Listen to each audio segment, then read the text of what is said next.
To stop and frisk now, and proponents of stop and frisk have always argued, hey, it works, and if it deters crime, that's enough reason to keep the program in place. Well, this weekend, we may have seen an example of exactly that happening. The Post reporting that a stop and frisk in Brooklyn Sunday led to the arrest of a suspect in a murder case a few hours after the shooting.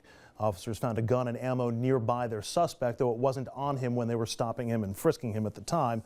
No other details about the arrest have been made. And I'm curious, if it works, if it's shown, hey, we found a murder suspect in this case, is that enough of a rationale to keep this policy going? But can I just ask a question? Yes, you can. So, and I know you said no more details were available, but this so far doesn't pass the smell test. So they didn't find the gun and the ammunition. Found it nearby. Nearby. Mm-hmm. Like the officers see this individual plant this? You I mean, know, so in other words, what was the grounds to stop and frisk? That would be in the question part, Dominic. Stop, question, and frisk.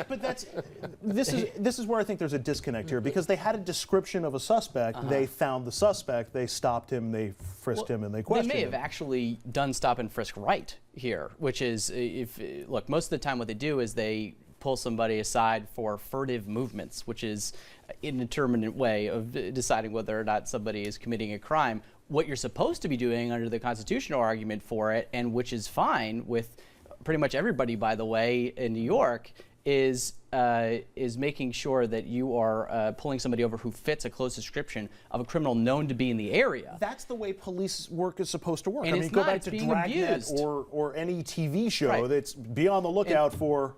One more thing, and it's being abused, and the way we know it's being abused is because instead of actually getting a gun when they stop somebody, they're doing it only 0.14% of the time. 0.14% of the time are they actually producing a weapon from a stop and frisk. We know that they're doing it wrong. How many times are people not carrying weapons because of it? This guy that was just arrested didn't have it on him. Well, he didn't have it on because he knew he might be stop and frisked possibly. Yeah. I mean, there's a certain value in doing all that. I mean, stop, question, and frisk is what we're talking about. Any system that's in place over time needs to be brought up to speed with what's going on. Officers need proper training. But it's still, I don't see a reason why it shouldn't continue.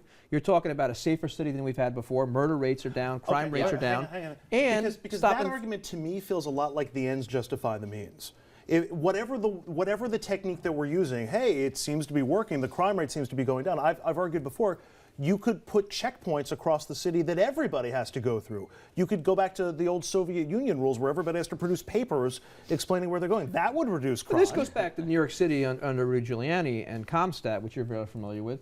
It's all become a percentage game in policing, and New York City started it, if I'm not mistaken, the first city that started it, and under Bratton, and then it continued on. And it's grown throughout the country, and the world is becoming the way to police. You actually know that at 5 o'clock at night, crime rates go up in certain neighborhoods, so you put more police officers there. This is more of the same percentages.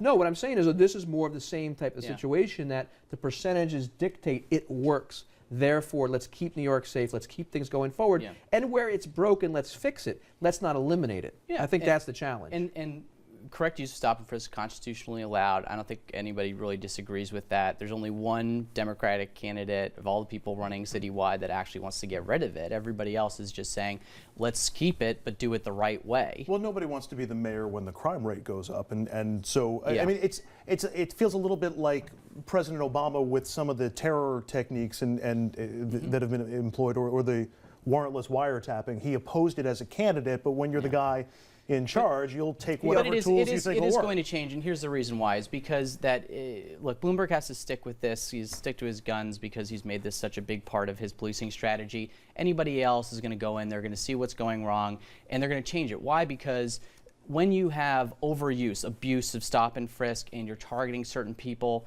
those people won't work with you to actually catch criminals, and we can't get the intelligence we need out of communities where crime and violent crime is high, and it's limiting the police's ability to do their work, and they know that, and that's why it's going to change, because it's going to actually help reduce crime when we start stopping and frisking the right way. I'm glad you guys made the argument on this case, so I got to pull back on this one, but I just have to say it because I really believe this is the sentiment of the black community.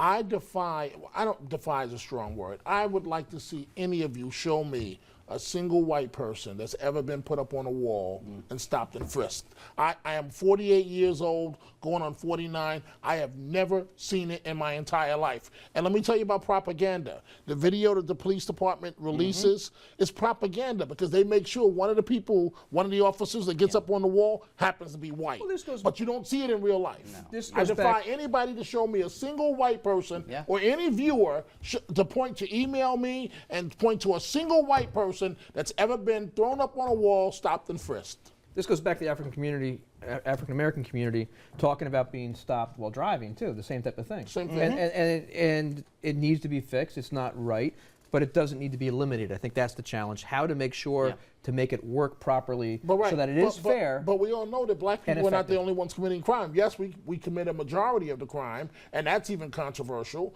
But we're not committing all the crime. How come there are never white people up on the wall? We're going to leave that one right there. Dominic gets the last one. Once again, we're out of time. He's a My smart man. He apologies. gets the last word. When we come back, South Carolina special election is just hours away. We'll have what you need to know so that you can, run down to South Carolina and vote as the race gets down to the wire. Stay with us.